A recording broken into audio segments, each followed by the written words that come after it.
Dviņi. Čau, čau! Šo mēnesi jums labi ir atrast laiku, ko jūs varētu veltīt atpūtai, tādai, kas jums patīk. Tas var būt spā, tā var būt sanatorija, tie var būt kaut kādi atpūtas centri, retrīti, varbūt arī ceļojumi. Iespējams, kāds gribēs vienatnē ceļot, lai pabūtu tāds pārdomu laiks pašam ar sevi, ieklausītos savā ķermenī, sajustu savas vajadzības. Un tam it sevišķi labi ir atrast laiku mēneša pirmajā pusē. Un tie, kuri nevar tā pilnībā doties kādā ceļojumā un atpūsties, tiem ir labi strādāt komandā. Labi strādāt komandā, jo tieši esot darbībā kopā ar citiem cilvēkiem, jūs saņemsiet lielāko atzinību un saņemsiet arī lielāko atbalstu.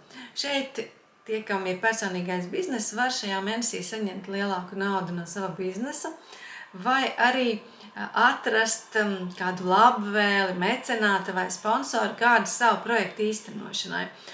Un pēc 15. kā jau es teicu, labāk būtu atrast šo laiku vienatnē vai par saviem plāniem citiem nestāstīt. Un rūpējieties arī par savu veselību.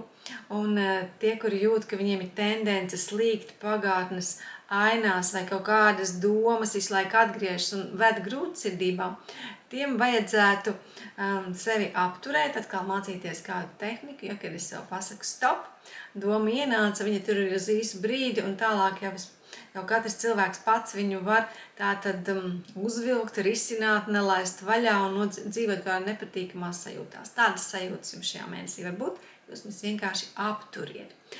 Un no 20. maija, saule ir 1. maijā, un te nu jūs paliksiet tādi redzamāki, spilgtāki, intensīvāku dzīvi sāksiet dzīvot, un šeit jūs varat cert kaut ko pilnīgi jaunu, kaut kādu jaunu procesu.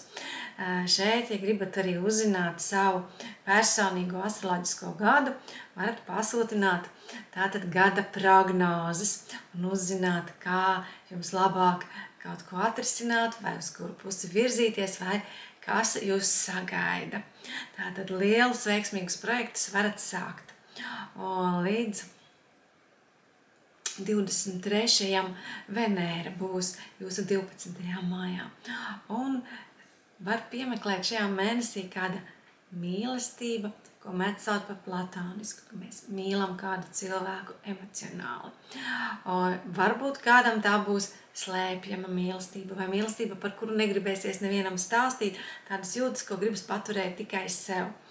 8. datumā, kad mums ir jauns mēnesis, varbūt grūti izprast kādas situācijas, pat grūti prognozēt notikums.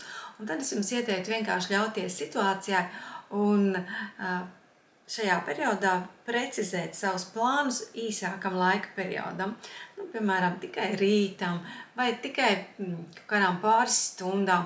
Un tad jūs arī spēsiet šo laiku ļoti veiksmīgi pārdzīvot. Un uzdevums visu šo mēnesi jums ir neattālināties no partnera. Ļoti būtiski būs šajā mēnesī labi veidot attiecības ar tuvu esošu cilvēku, jo mēneša noslēgumā mums ir pilnmēnesis 23. datumā, un šeit enerģija kosmosa paredzējis tāda, ka jums ir jārisina attiecību problēmas, ja tās var pacelties tajās attiecībās, kur ir jau kaut kādi saspīlējumi vai nepieciešama korekcija vai kaut kādi uzlabojumi. Šeit šī enerģija var sākt izpausties. Tāpēc laicīgi visa mēneša garumā jau risiniet kaut kādas krīzes, strīdus, lai nenotiek enerģijas tāda savākšanās, kura var pilnmēnesī vienkārši ņemt un uzsprāgt. Tātad neattālināties no partnera, jo redzējāt pietiekoši daudz, tur ir enerģijas, kura aicina pabūt vienam, pabūt pārdomās. Jā, tātad akcentu lieciet uz to, ka jūs tomēr atrodiet laiku priekš sev tuvu cilvēku šajā mēnesī un laicīgi risiniet jebkuru strīdu vai krīzes situāciju, lai tā nekļūst pamanāma un pēc tam grūti risināma. Tā, visu labu!